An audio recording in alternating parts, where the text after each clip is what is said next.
સાત્વિક રેસિપીની આપણી આ વિડીયો સિરીઝમાં કલ્પવૃક્ષ પરિવાર આપ સૌનું હાર્દિક સ્વાગત કરે છે. શિયાળાની ઋતુમાં ઠંડી ચાલુ થાય એટલે સુરતી ઊંધિયું ખાવાનું મન અવશ્ય થાય. અને ઊંધિયું બનાવવા માટે જોઈએ બહુ પ્રકારના શાકભાજીઓ. ખરું ને? ના ના ના, ઘરમાં કદાચ અમુક પ્રકારના શાકભાજી હશે તો પણ તેનાથી ઊંધિયું બનાવી શકાય છે, અને પણ ઊંધિયા જેવું જ સ્વાદિષ્ટ. અમે સંતો યુઝ્યુઅલી ઠાકોરજીના થાળમાં આ સેમી ઊંધિયાની રેસીપી બનાવતા હોઈએ છીએ. આજે બસ એ જ સેમી ઊંધિયાની રેસીપી શીખીશું. મારા કહેવા પ્રમાણે બનાવજો, ઊંધિયાને પણ ભૂલી જશો. આપ સૌને શિયાળાની ઠંડી ભર્યા જય સ્વામિનારાયણ, જય શ્રી કૃષ્ણ, જય સિયારામ, હરિ બોલ.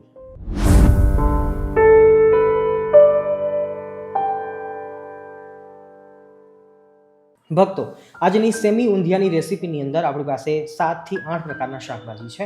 એવું જરૂરી નથી કે બહુ બધા શાકભાજી હોવા જોઈએ. જેટલા આપણા ઘરની અંદર ઇઝીલી અવેલેબલ હોય એવા તમામ શાકભાજી થોડાક લઈ શકીએ છીએ. જેમાં આપણી પાસે હાલ એક બટેકું લીધું છે, 50 ગ્રામ ફ્લાવર લીધું છે, એક બીટનો ઉપયોગ કરીએ છીએ, એક ગાજરનો ઉપયોગ કરી રહ્યા છીએ, થોડાક વટાણા લીધા છે અને થોડીક તુવરના ટોઠા લીધા છે, 3 નંગ ટામેટા લીધા છે. ટામેટા 100 ગ્રામ છે, કારણ કે આપણે એમની ગ્રેવી બનાવવાની છે.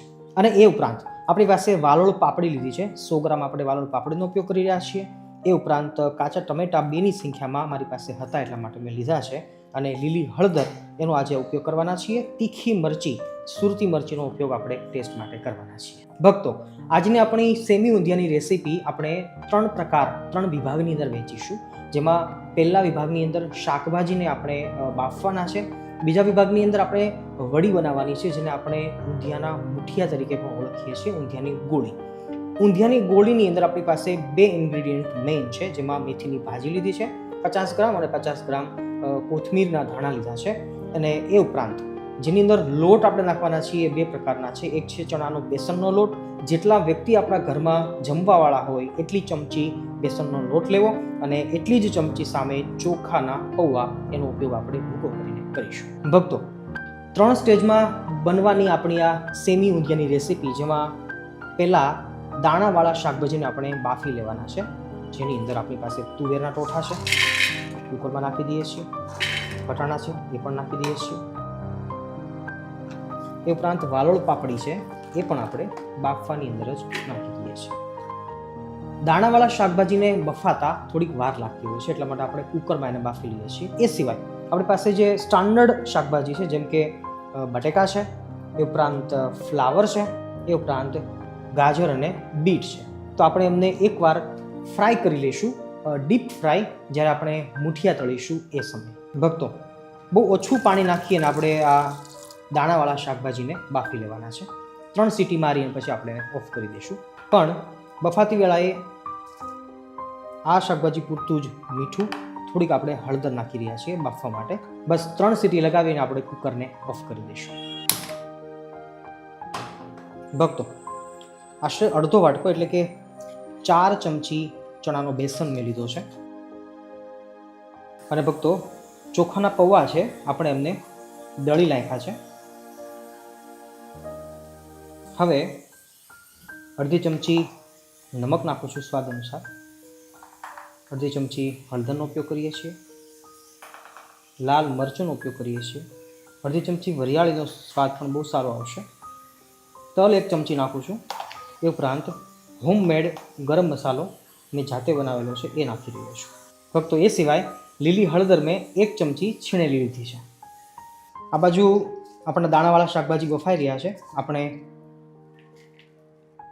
મુઠિયાની તૈયારી કરી રહ્યા છીએ, જેમાં આપણી પાસે લીલી મેથીની ભાજી છે, જે સારી રીતે ચોપ કરી છે, અને કોથમીર એ પણ આપણે સારી રીતે ચોપ કરી છે. થોડીક કોથમીર રાખું છું ઉપરથી ગાર્નિશિંગ કરવા માટે. એ સિવાયની બધી જ કોથમીર અને મેથીની ભાજી આપણે લઈ લીધી છે. પાણી આપણે હાલ નાખતા નથી. મેથીની ભાજી અને કોથમીર એ ધોયેલા છે, એટલે થોડોક ભેજ અંદર છે જ. એ ઉપરાંત થોડીક વાર રહેશે એટલે એ પણ ભેજ છોડશે. જરૂર પડે તો જ આપણે પાણી નાખવાનું છે, નહીંતર પાણી નાખવાનું નથી. ફક્ત અહીંયા એ વાતનું ધ્યાન રાખવાનું છે કે આપણે ભજીયા નથી બનાવતા, આપણે મુઠિયા બનાવીએ છીએ. તો એના માટે લોટ કડક હોવો જરૂરી છે. ઢીલો લોટ હશે તો ભજીયું છે એ ભજીયાની જેમ મુઠ્ઠીયું ફૂલી જશે. આપણે પૂરેપૂરા ફૂલાવવાના નથી. વિધાઉટ પાણી આપણે અહીંયા સુધી પહોંચ્યા છીએ, પણ મને એમ લાગે છે કે હજી થોડુંક પાણી નાખી અને આપણે મુઠિયા વળી જાય એવો લોટ તૈયાર થઈ જશે. ફક્ત એક જ ઘૂંટડો હું પાણી લઉં છું. સતત 1 મિનિટ સુધી આપણે મસળતા રહીશું એટલે મુઠિયાનો લોટ છે એ આ સ્ટેજ સુધી પહોંચી જશે.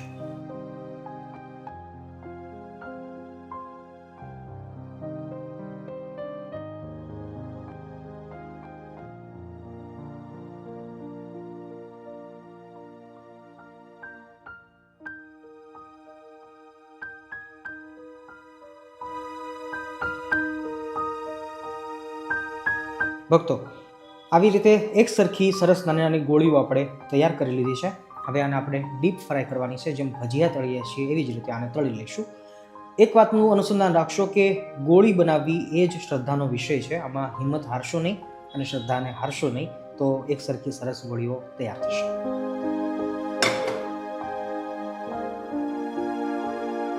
ભક્તો, તેલ આપણું આવી ગયું છે.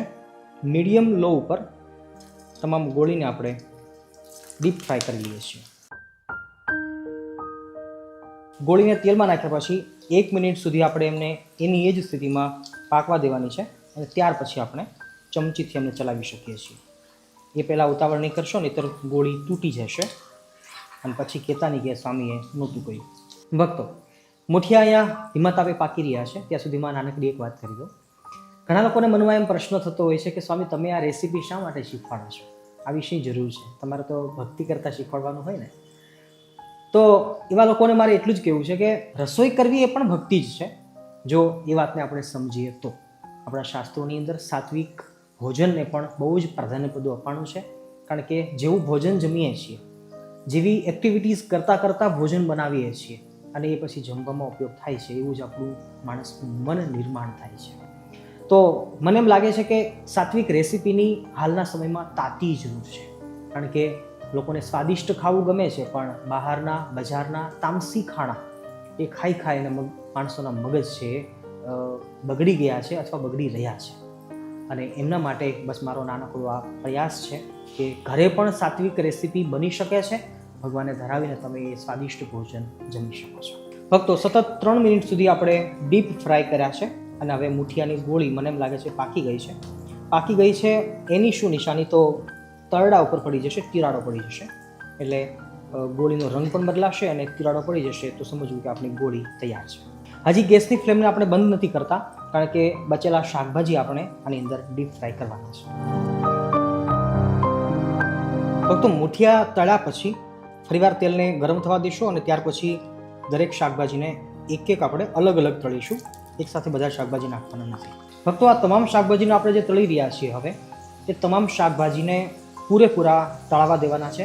ઉપરથી ક્રિસ્પી થઈ જશે અને અંદરથી એકદમ સોફ્ટ થઈ જશે, એટલે કે બફાઈ જશે. ફક્ત બટેકાને ફક્ત આપણે 2 મિનિટ સુધી ગોલ્ડન બ્રાઉન થવા દેવાના છે.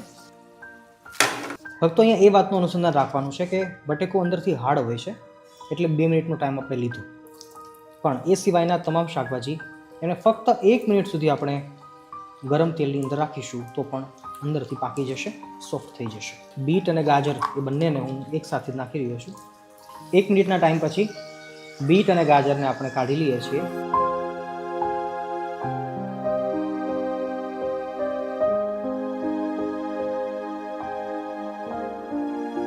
ભક્તો, તેલ ગરમ કરવા મૂક્યું છે, વઘાર લેવાની તૈયારી કરીએ છીએ. ત્યાં સુધીમાં 1 ટમેટું કાચું અને 3 ટમેટા પાકા આપણે એમની પ્યુરી બનાવી લઈએ છીએ.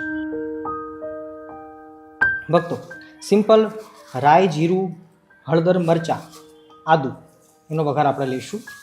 મારી પાસે હાલ રાઈ નથી, પણ ફક્ત જીરાનો વઘાર લઉં છું. જીરું નાખીને તરત જ સુરતી તીખી મરચી, જેનો ઝાયકો પણ એક બહુ સારો આવે છે. ઓબ્વિયસલી આપણે સુરતી ઊંધિયું બનાવી રહ્યા છીએ, સેમી ઊંધિયું, તો સુરતી મરચી તો જોઈએ. આપણી પાસે કાચા ટમેટાં છે, જે હું નાખી રહ્યો છું. મૂળા તીખા મરચાં છે, જે મેં એડ કર્યા છે. અડધી મિનિટ સુધી આપણે એમને સાતળવા દઈએ. શિયાળામાં હું કોઈ પણ રેસીપી બનાવું તો એમાં લીલી હળદરનો વધારે ઉપયોગ કરું છું. એ તમે પણ જોયું હશે જૂની રેસીપીઓની અંદર પણ. એનું કારણ છે કે લીલી હળદર એ બ્લડ પ્યુરિફાયનું કામ કરે છે, આપણું લોહી છે એ શુદ્ધ કરે છે. આપણે કલર માટે લાલ મરચું નાખ્યું છે, શિમલા મિર્ચ અને અડધી ચમચી જેટલું મેં હોમમેડ ગરમ મસાલો. આપણી પાસે જે બફાયેલા દાણાવાળા શાકભાજી હતા જે આપણે નાખી દઈએ છીએ. સારી રીતે સ્ટર કરી લઈએ. અડધો મિનિટ આને પણ આપીએ કે જેથી મસાલાઓ છે એ ઓબ્ઝર્વ કરી લે. આપણી ગ્રેવી બનીને તૈયાર છે. અડધો મિનિટનો ટાઈમ લીધો છે અને હવે આપણે ટામેટાની પ્યુરી નાખીએ છીએ. ટામેટાની પ્યુરીને પાકતા ફક્ત ને ફક્ત 30 સેકન્ડનો ટાઈમ લાગશે. ત્યાર પછી આપણે ફ્રાય કરેલા શાકભાજીને અંદર એડ કરી દઈશું. તેલ છૂટું પડી ગયું છે, ટમેટા આપણે પાકી ગયા છે. બસ હવે ફ્રાય કરેલા શાકભાજીને આપણે એડ કરીએ છીએ.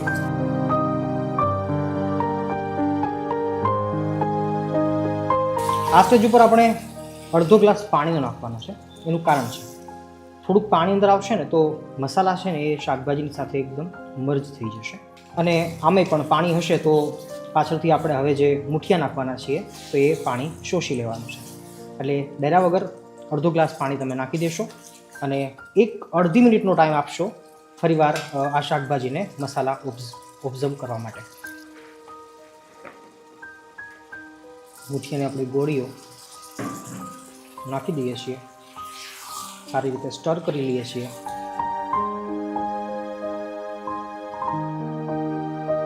રેસીપીનો ક્લાઇમેક્સ ચાલે છે. છેલ્લે એક વાત નાનકડી કરી દઉં. મીઠું નાખવામાં થોડું ધ્યાન આપજો, કારણ કે આપણે બાફેલા શાકભાજીઓની અંદર પણ મીઠું નાખેલું, એ શાકભાજી પૂરતું, અને વડી એટલે કે મુઠિયાની અંદર પણ આપણે એના પૂરતું મીઠું નાખેલું. હવે વઘાર જે આપણે લીધો છે એના માટે થોડુંક આપણે મીઠું નાખવાનું છે. એ સિવાય ખટાશ નાખી અને જો તમને પસંદ હોય તો ગળપણ નાખજો, નહીંતર ગળપણને સ્કીપ કરી શકો છો. આપણી રેસીપી બનીને તૈયાર છે.